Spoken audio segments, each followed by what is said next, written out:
I couldn't complete this chapter. So in today's class, I'll complete and I'll give you some of the important questions which can come in your internal exam also at the end. Okay. So in last class, we discussed about these topics like sickness, absenteeism, what are the health problems due to industrialization, and a little bit about preventive and control measures of occupational diseases. Under that, we discussed in detail about medical measures and engineering measures, and only the legislative measures have to be discussed. Okay, that is left over, and in today's class, we'll discuss those measures. Okay. So I'll quickly go through the previous class slides. So sickness absenteeism, as I told you, it is a habitual pattern of absence from the duty without any particular reason or good reason. Okay, it is an important health problem which impedes the production of the factory, and it is a useful index of the health status. So causes we discussed are there will be economic causes like we get the paid leave for the sick leave, its sick leaves are paid, and some of the social and family obligations like weddings, festivals, repair of any ancestral house, and sowing season or harvesting season, people take leaves. Okay, and medical reasons could be occupational accidents, any respiratory tract diseases or GI infections can make people take leave. And non-occupational causes could be any nutritional disorders like malnutrition, addiction to alcohol, and drug addictions. All these are the causes of sickness absenteeism.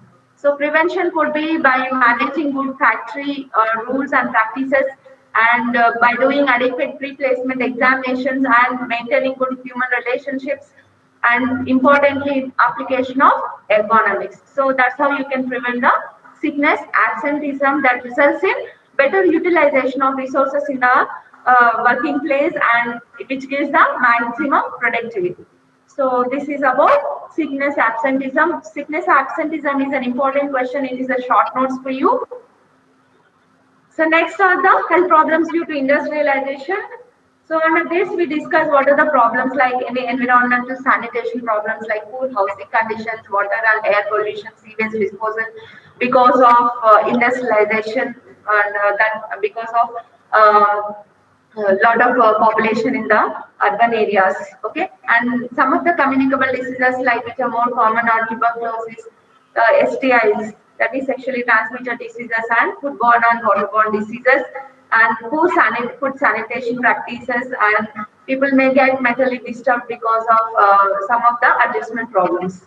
And some of the accidents which are common in urban industrialization due to industrialization are lot of traffic and increased tempo of life, and social problems are also along with those are like addiction to alcohol, drugs, prostitution, divorce, crimes, juvenile delinquency, gambling, broken families. These are the common social problems due to industrialization, and some of the morbidity conditions are like chronic bronchitis and carcinoma. These are the common morbidity conditions. Okay. So some of the measures which we take to prevent this and protect the health workers, all those are discussed under these headings like provision of proper good nutrition, and prevention of communicable diseases, and maintenance of proper environmental sanitation, assess the mental health status of the individual, and some of the measures which has to be taken for women and children, like they are the vulnerable groups, and giving proper health education sessions regarding how to maintain the healthy, good sanitary conditions, and how to wear personal protective measures and all those things, and not lastly the family planning measures. So these things we discussed in detail. I'm not going in detail about this. So environmental sanitation, mental health measures for women and children, health education, family planning. So all these things have been discussed. And next is the prevention of occupational diseases. So prevention of occupational diseases in general can be done under these measures like medical measures, engineering measures, and legislative measures. So coming to these things in detail, medical measures we already discussed like Under medical measures, the first and most important thing is the pre-placement examination. So that means that before taking any worker to any work, it is important to do proper pre-placement examination. So that can include like medical, family, occupational, and in detail history regarding so all these things, and proper examination of physical, biological, and radiological examinations like investigations and all those things has to be done before taking the person into the work. That's mainly where the ergonomic principle acts. That means the main purpose of this pre-placement examination is um, placing the right person to a right job. Okay. So next is the periodic examinations. So periodic examinations has to be done once in a year usually, and some of the some in some places the monthly examinations also can be done in some industries where examples like lead or dye industries where people get exposed to these toxic substances. There it requires more frequent examinations. Okay, that comes under periodic examinations. Next is medical and healthcare services, like normal medical care services has to be provided to the worker and his families at free of cost under the act, that is ESI Employee State Insurance Act.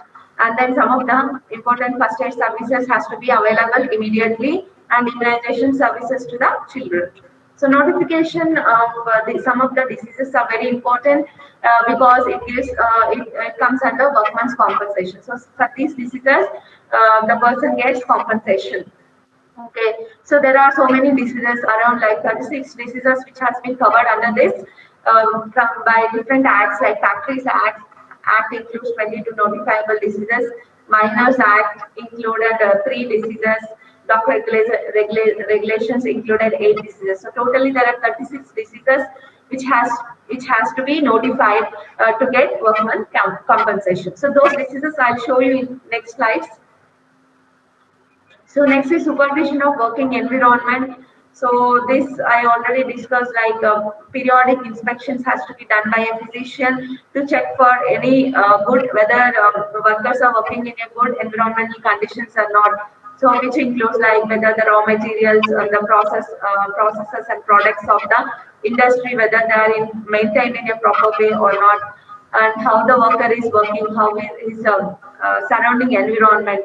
So all those things has to be periodically checked by the physician. And maintenance and analysis of records. So the maintaining of workers' health records is very important, and also any disabilities caused because during his working time, all those things has to be recorded. These records are very helpful in future, and which analyzes the health status of the worker, because they keep on exposing to so many hazardous substances. So these health records help guide us how their health status is, and also it helps to even what you call assessing and putting some of the preventive measures. So that's about maintenance and analysis of records. Next, last is the health education and counseling has to be done periodically, and this starts right before taking the worker into the factory, and we have to explain him and educate him and creating awareness regarding the all personal protective devices, how to use and use it regularly, and what are the dangers what he can face during his working time. So that comes under health education and counseling. Next group of measures are the engineering measures. So engineering measures are basically meant for proper what you call whether the industry is constructed or the infrastructure is done properly or not. What are the precautions has to be taken to prevent from any accidents which can happen to the workers. So how the building has to be designed. All those things comes under engineering measures, like proper designing of the buildings and good housekeeping, like cleanliness, ventilation, proper good ventilation and lighting. All those things are required for the worker to work efficiently in the industry. And general ventilation, mechanization. Mechanization is nothing but wherever possibility is there, instead of manual labor, machines has to be used. Okay, okay, to prevent from getting any accidents like frequent accidents and all. Then substitution means replacing the toxic materials with less toxic materials, and dust control measures, and using enclosures wherever the dust is coming out from the industry. So dust or fumes or gases and proper enclosures has to be placed. And isolation means if any toxic substances or gases are getting released from the industry, that plants or has to be constructed separately. That means it has to be kept in a separate building. Okay, so that is called isolation. So local exhaust ventilation, like wherever the fumes or anything is coming out, us immediately there itself we are placing the exhaust ventilations. Okay, next protective devices like respirators and other personal protective devices has to be given properly, and all those things are discussed in last class.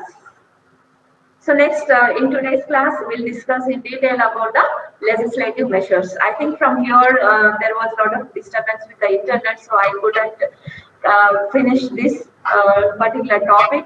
So we'll discuss in today's class in detail.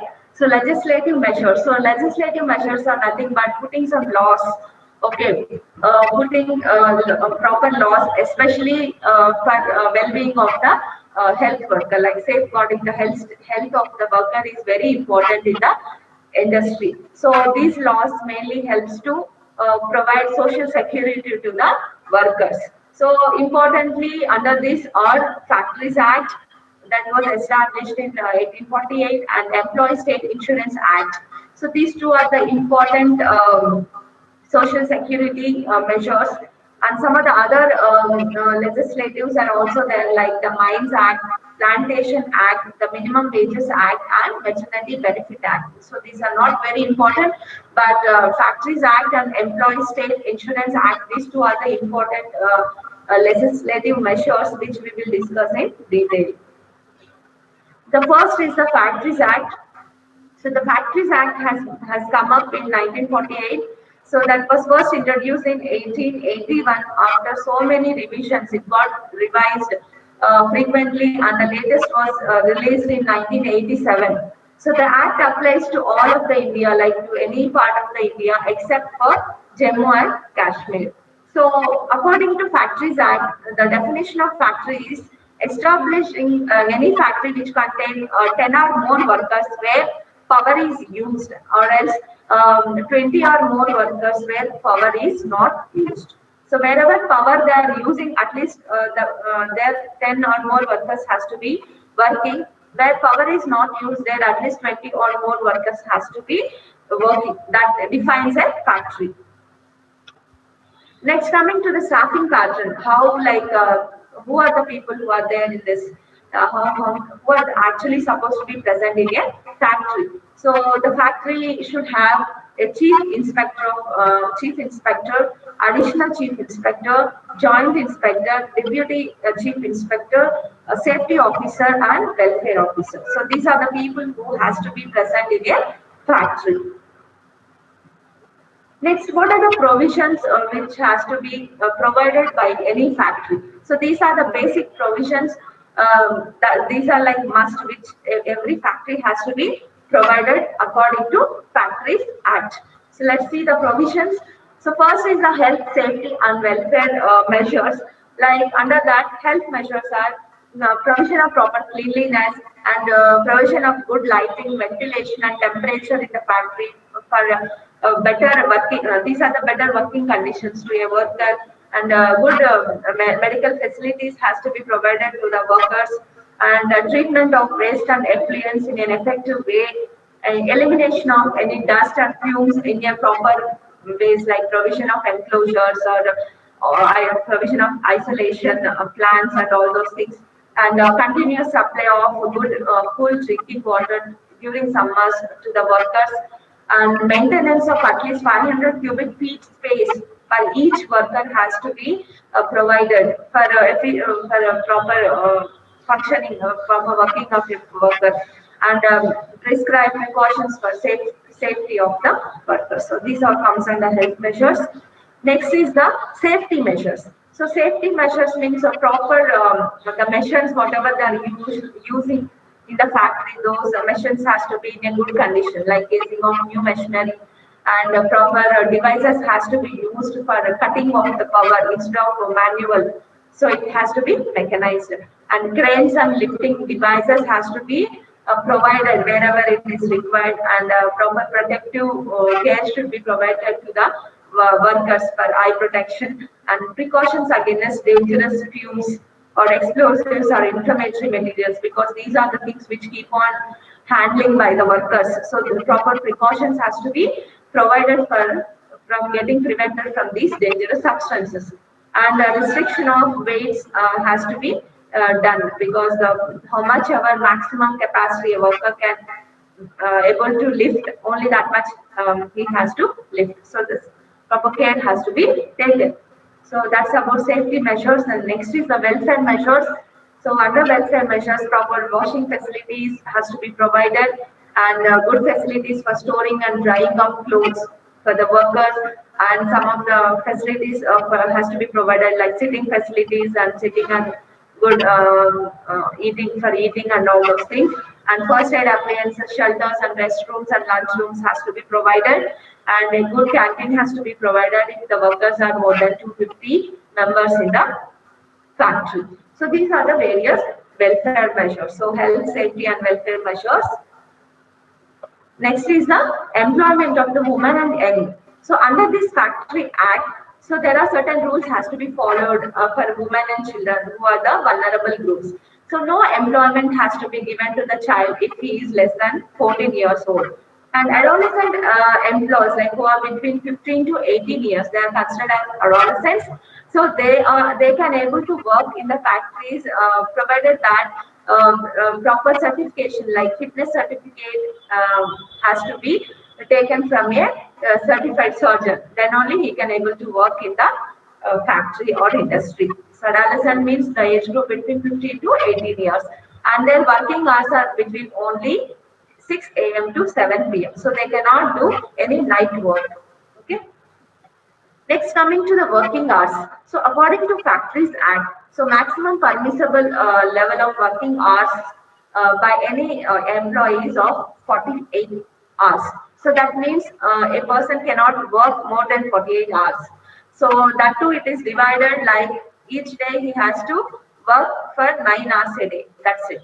So week total per a week he can work up to 48 hours, and in between that he has to take at least 30 minutes break.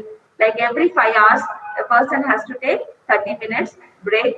Whereas if adolescents are there, they can take a break after 4.5 hours. Okay, so then the total working hours in a week, so maximum he can work up to 60 hours. That if he is doing any additional work or something like that, that's the maximum he can work for a year. Sorry, for a week. So these are the working hours. So next is leave with wages.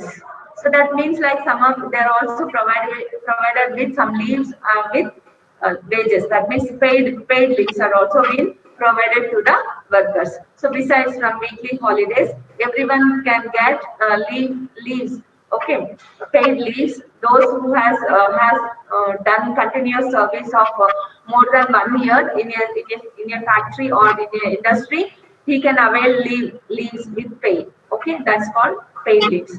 Okay, so adults usually can take 1 day for 20 days of his work, or else then whereas children can take 1 day leave for 15 days. Okay, on each 15 days, so he can take like that.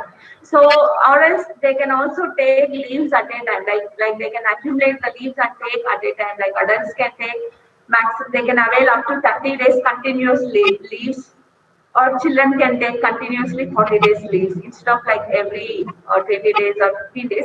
They can all accumulate and take leaves to at a time, like up to 30 days for adults and 40 days for children. So that is about, these are the leaves which are like paid leaves. So they can get paid for these leaves. Okay. So next is the occupational diseases, like some of the diseases which are notifiable. So all those diseases has to be notified for getting compensation, that is workman's compensation against those notifiable diseases. Okay, and also there should be every for every fatal accident proper inquiry has to be done under this Factories Act. So this is about Factories Act. So Factories Act is a short notes for you.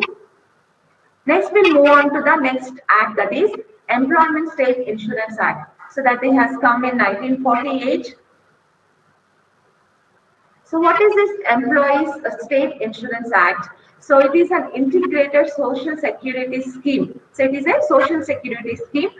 Why it's called integrated? Because they provide so many benefits, different kinds of benefits which are provided together. So that's why it is called as integrated social security scheme. So it is tailored to provide social protection in the form of cash or medical benefits. So the whatever like provisions they are giving, security measures which they are giving, they are in the form of either cash or medical benefits. So those are provided to workers and their dependents. So it is basically for both workers and also to their dependents, means the family members.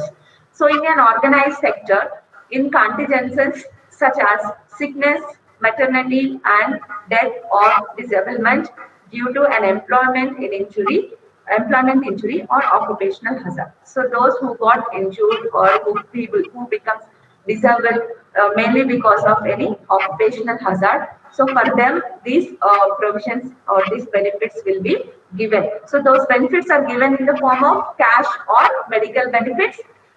Okay, so those are in the form of sickness, maternity, death, or disablement. So any of these categories, the care and cash will be provided to the employees who are working. Those get disabled mainly because of employment injury or occupational hazard. So that's called as Employees State Insurance Act. So what is the coverage? So who are not covered under this act? So it is applicable to people like where power is using, the factories where power is using, where the employees are 10 or above, or else where the power is not using, the factories where power is not using, there at least 20 and above workers has to be worked. So those are covered under this act. Apart from that, under section 1 of the act, the scheme has been extended to shops, hotels, restaurants, cinema halls, including preview theaters, road motor transport undertakings, and newspaper establishments, private medical and educational institutions where employees of more than 20 are above. So to them also this act has been extended. Okay. And then this is also extended to agricultural or commercial establishments, including manual, clerical, supervisory, and technical employees. So this is also applicable to these people. So that those are the people who are included under this ESI Act. So till now, how many people, like what is the coverage of this act? So who are how many number of beneficiaries are there under this act? So there are roughly 720 lakhs of beneficiaries are taking benefits out of this ESI Act, and the number of families are 185 lakh units of 165.04 lakhs of employees. Okay, 185 lakh of families of 165 lakhs employees are getting benefited from this act. And among that, women are 26.79 lakhs of women are getting insured, okay, from this act. So that's about the coverage. So next coming to the ESI corporation. So that means like who are the members who are working under this for this act. So what is the staffing pattern? So this ESI, they have an ESI corporation. So the main persons are the chairman.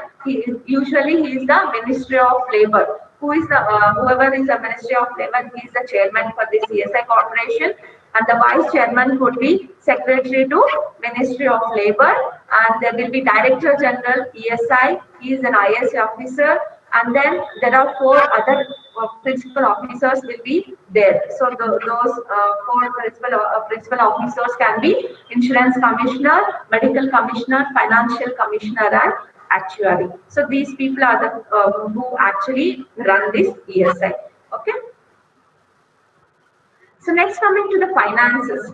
So how the security, the social security, the cash or medical care that is provided by these ESI, how they get the funds. So the funds are basically comes from various contributions like the contributions can be from employees, the contributions from employers and some of the grants from central and state governments. So four people contribute for the funds. One is the employee, like the worker who is working in the industry, and the employer. Employer means the one who runs the industry, and some of the funds from the state and central government. So all together pool and forms the funds. Okay. So in that, employees who are like getting wages of daily wages of less than 70 rupees. So some workers will be getting a daily wage of less than 70 rupees. They are exempted from the payment of this share. Okay. So those who get money of like less than 70 rupees, they no need to contribute for this fund. Okay. So how these funds like contributions are breakdown. Okay, so the employees' contribution should be 1.75% of the total wages, whereas employers' contribution should be 4.75%. So employees usually whatever salary they get out of that 1.75% of their wages goes into this fund. Okay, and employers has to contribute up to 4.75%.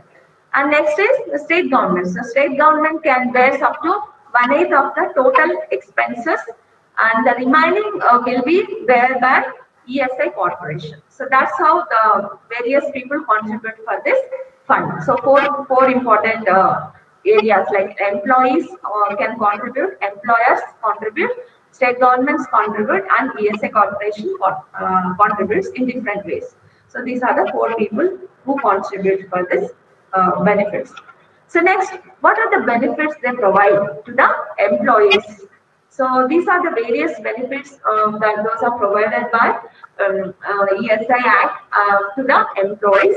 So those benefits are medical benefits, sickness benefits, maternity benefit, disablement benefit, dependent benefit, funeral expenses, and rehabilitation allowances. So these are the various benefits which are provided to employees by ESI. So let's see these benefits in detail. Under medical benefits, they provide full medical care services like general OP services and supply of drugs, dressings for free of cost. Some of the specialist services, any specialist service services like surgical or gynocs or any dermatology, orthopedic, all specialist services will be provided, and investigations will be provided. So all these will be provided for free of cost, like domiciliary services, antenatal, intranatal, and postnatal services, to the women, and immunization services to the children, family planning services, any emergency services, ambulance services, inpatient services, and referral services.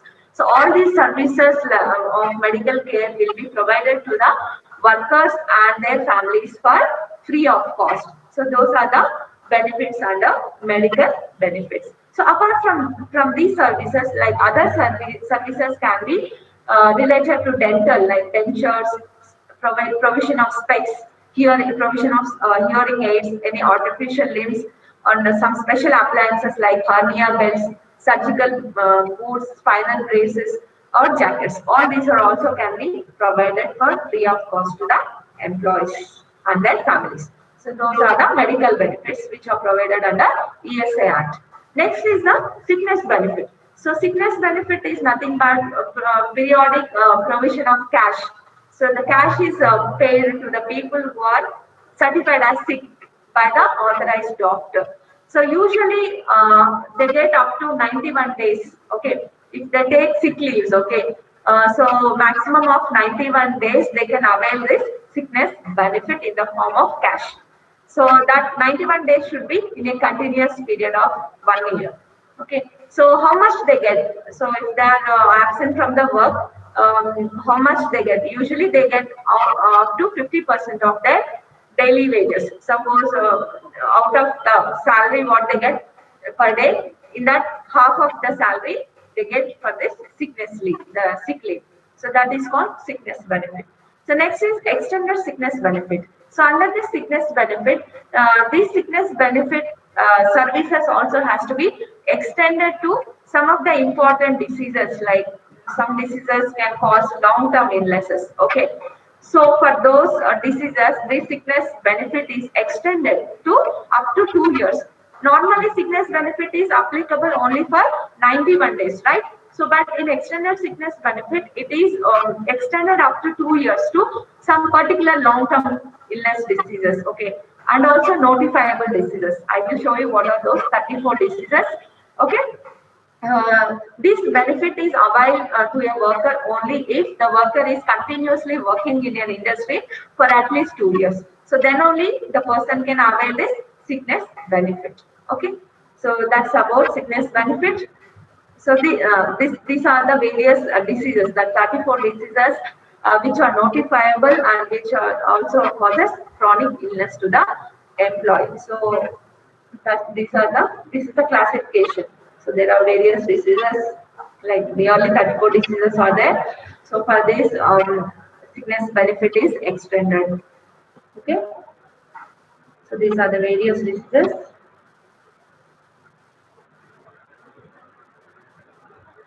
So next is the enhanced sickness benefit. So there is another term called as enhanced sickness benefit under the sickness benefit. Okay, so what is this enhanced sickness benefit?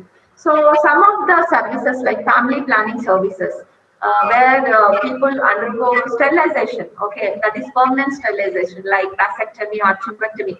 If anybody undergoes these operations, so the leave will be provided to them with full wages. Okay, usually in sickness benefit, as I discussed, there will be only 50% of their daily wages they can get.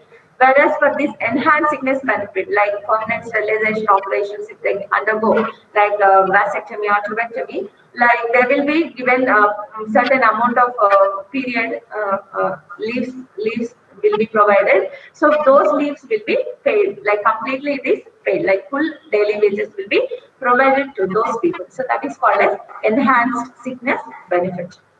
So that's about sickness benefit. Next is the maternity benefit. So maternity benefit is given to the woman. This is in the form of periodic cash payments in case of any confinement or any miscarriage or any sickness arises out of pregnancy. So for those women, the cash will be provided. So how long they will provide, we'll see. If a woman is confined, like she's carrying, then she will be getting leave, like paid leave up to 12 weeks. Whereas if it is a miscarriage, then she will get a paid leave of up to 6 weeks. If any sickness arises out of the pregnancy, she will get a paid leave of 30 days. So these are the benefits under maternity benefits. Next is the disablement benefits. So disablement benefit is also in the form of cash. So the cash is payable to an employee who suffers employment injury or occupational diseases and is certified to be temporarily or permanently incapable to work. So if a person is suffering with any injury that has come out of this any occupational diseases, okay. So either he can go into a permanent disability or temporary disability. So to those people, so under this disablement benefit, if a person has a temporary disablement, okay, so he will get paid off 90% of his wages as long as he is disabled. So the disablement lasts, he will be getting a salary of up to 90% of his wages. If a person has a permanent disability, then he will be get lifetime pension. Okay, so lifetime pension he must be getting. That is worked out based on the loss of work capacity as determined by any medical board. So he will get lifetime pension if a person has a permanent disability. So those are the benefits under disability, disablement benefits. So next is the dependent benefit.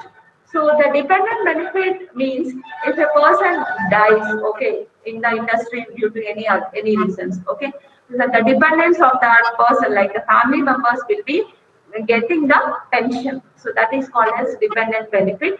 The pension will be of 90% of the wages what the worker used to get. Okay, they get it in a monthly basis in a fixed ratio. So it can be to a wife, or if a son or daughter who is there less than 18 years in the family, even they can get the benefit, got the dependents. So that's about dependent benefit. Next is the funeral expenses. If a person dies, okay, so they also provide funeral expenses of up to 10,000 for the family. Okay, so that is called funeral expenses. Okay, so next is rehabilitation. So rehabilitation is nothing but if your worker is paying off 10 rupees per month, okay, if he contributes 10 rupees per month, okay, for this ESI, so he will get a rehabilitation or a treatment, okay, continuous medical services even after retirement or any permanent disability. So that's called rehabilitation benefit. So these are the various benefits under ESI Act to the employees. So next is what are the benefits to the employers. So employers also get some benefit out of this ESI. So they are exempted from applicability of Workmen's Compensation Act, exemption from Maternity Benefit Act. So they are exempted from payment of medical allowances or arranging for medical care, and they get income tax rebate. Okay, and also the last is not the least is a healthy workforce. So these are the various benefits the employers can get. So that's about ESI. Okay. Next, another last small thing is that is Rajiv Gandhi Shramik Kalyan Yojana. Okay. So what is meant by Rajiv Gandhi Shramik Kalyan Yojana? So it is a scheme launched under ESI recently in 2005. So this Rajiv Gandhi Shramik Kalyan Yojana, it is an allowance. Okay, it is an unemployment allowance. So that is given to the insured employees who have become unemployed or involuntarily due to retrenchment or closure of factory or permanent disablement due to non-employment injury. Okay, so either of these situations, like if any sudden closure of any factories, okay, so to the people who are working in that factory, okay, so for them, they provide unemployment allowance in the form of cash. Okay, so that is called Rajiv Gandhi Shramik Kalyan Yojana. So to avail this benefit, the employee or worker has to work at least 5 years or more than 5 years in that particular industry. Then only he will get this benefit. So he gets cash payment for maximum of 6 months. So that cash payment will be either in one spell or in different spells. At a time he may get, or monthly also he may get, like up to 6 months he will get. And he is also eligible for medical care apart from the cash. He is also eligible for medical care for self and the family.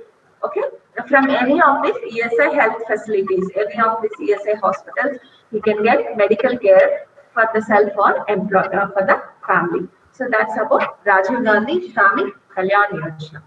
So that's about today. That's about the chapter. So I have completed the occupational health. Thank you. And next topic will be communication for health education. So I will start this chapter after your internals. So now I would like to show you some of the important questions. Those were covered under my chapters. So please note down these important questions. So any of these questions can come for your internal examination. So I have deal with you the environmental health and also occupational health, right? 2 chapters. So these are the important questions from those chapters. That is sanitary well, purification of water on large scale. So I have told you, right, purification of water on 2 different scales, like large scale and small scale. So purification of water on large scale is storage, filtration, and chlorination, right? So 3 important steps were discussed under purification of water on large scale. And then That is the actually main question. And purification of water on small scale. So small scale means the household purification of water. So household purification of water can be boiling, filtration, usage of any chemicals like bleaching powder, and then RO, okay, reverse osmosis, irradiation, all these comes under purification of water on small scale, right? So that is also another short notes question. Next is chlorination. Chlorination can be a short notes. So chlorination means that is the final step of purification of water on large scale, right? So by using bleaching powder, um, final purification of water on large scale can be done. So that is a short notes. And water quality standards. So water quality standards, that can be a main question. So like acceptability, microbiological standards, chemicals and radiation, all this comes under water quality standards. Like what is the permissible level of all these aspects, like acceptability standards means how much layer of water, then hardness, all those things comes under acceptability. Then microbiological aspect means how much allowable, how much will be microorganisms which are allowable in the water, like how do you check for water pollution, like coliform test, those things were discussed, right? So under biological, microbiological aspects. So and then chemical, like what are the permissible level of various chemicals in the water, that is also discussed. And then radiation. So all this comes under water quality standards. So the water quality standard is a main question for you. Next is the swimming pool sanitation. So that is a short notes, how swimming pools are like sanitized. So as I told you, it is basically by chlorination method. So by doing by using bleaching powder, we can sanitize the swimming pools. Next, water conservation. So water conservation, importantly, water harvesting. So how do you do water harvesting? What are the various steps? How to collect the water? How to dig the pit, that is soakage pit. Okay, by digging the soakage pit and putting some of the sand, gravel, and all those things. How and then how the water will get connected and enters into the pit. All those things comes under water harvesting. Okay, that water harvesting is a short notes again. Next questions are types of ventilation. Okay, so natural and artificial ventilation. Under artificial, we have plenum and all those things, right? Next is effect of noise exposure and control measures. So that is short notes. So what are the various effects because of noise exposure? Like temporary and permanent effects will be there, no? Deafness and uh, auditory and non-auditory effects. Like non-auditory effects are there will be disturbance with the speech communication, and auditory effects will be temporary and permanent hearing loss, all those things. And how do you control this noise pollution? So that's the short notes. Next is the radiation hazards. So what are the various radiational hazards because of exposure to radiation? Can be leukemias, any genetical changes. So that's a short notes.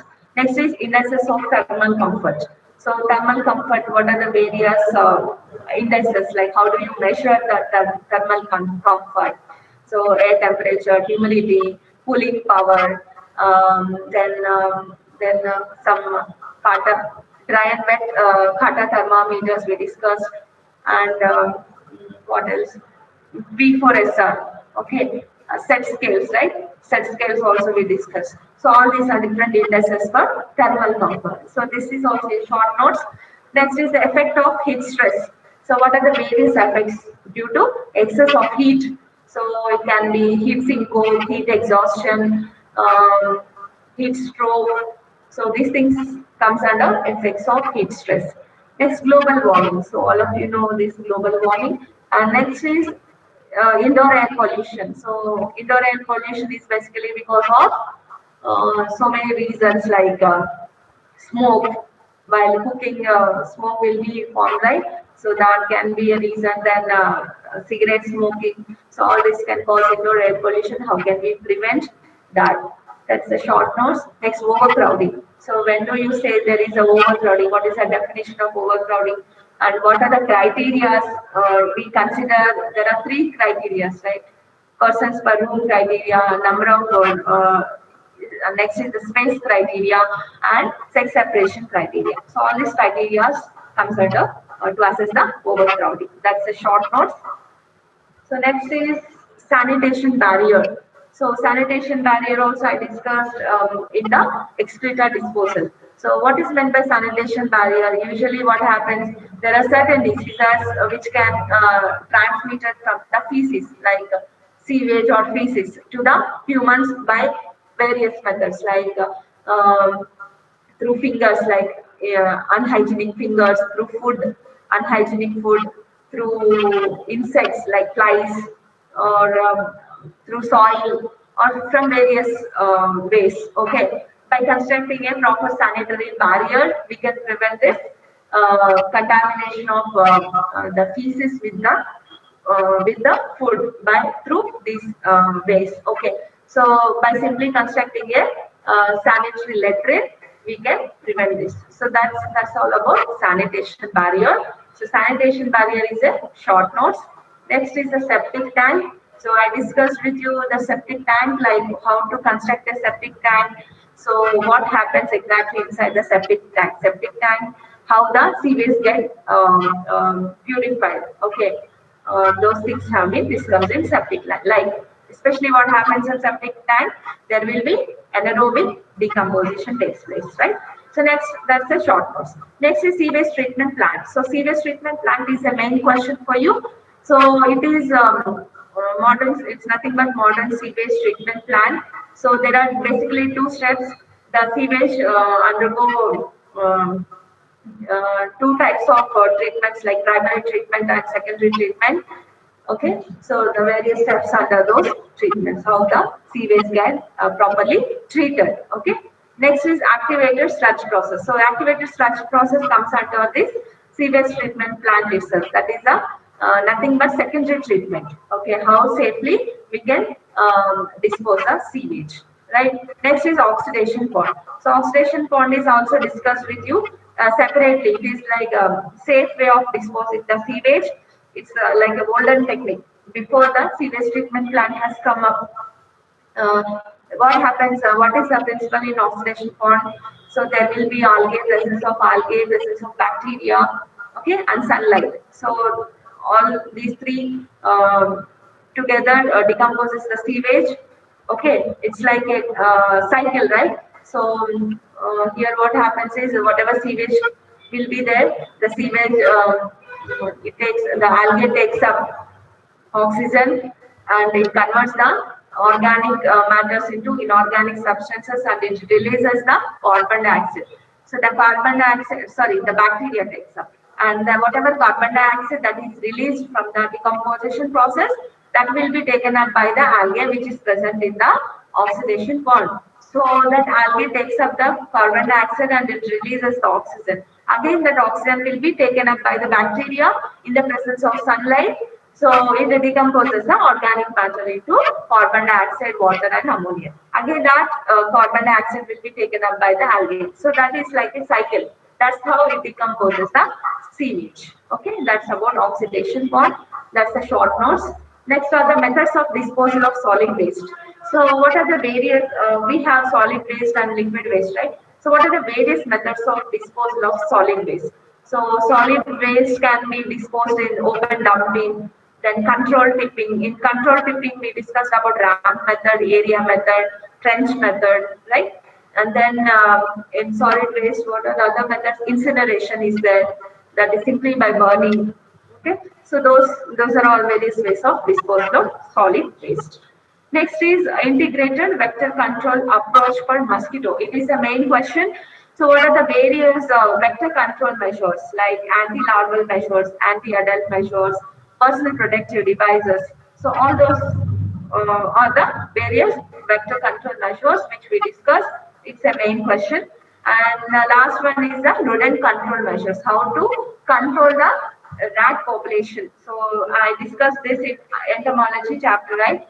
So what are the various rodent control measures by mainly by maintaining of sanitation, okay, proper storage of food materials, then rodent anti-rodent measures has to be put up, and then it's nothing but using some chemicals like insecticides and all, and then fumigation has to be done, okay, by using rat traps.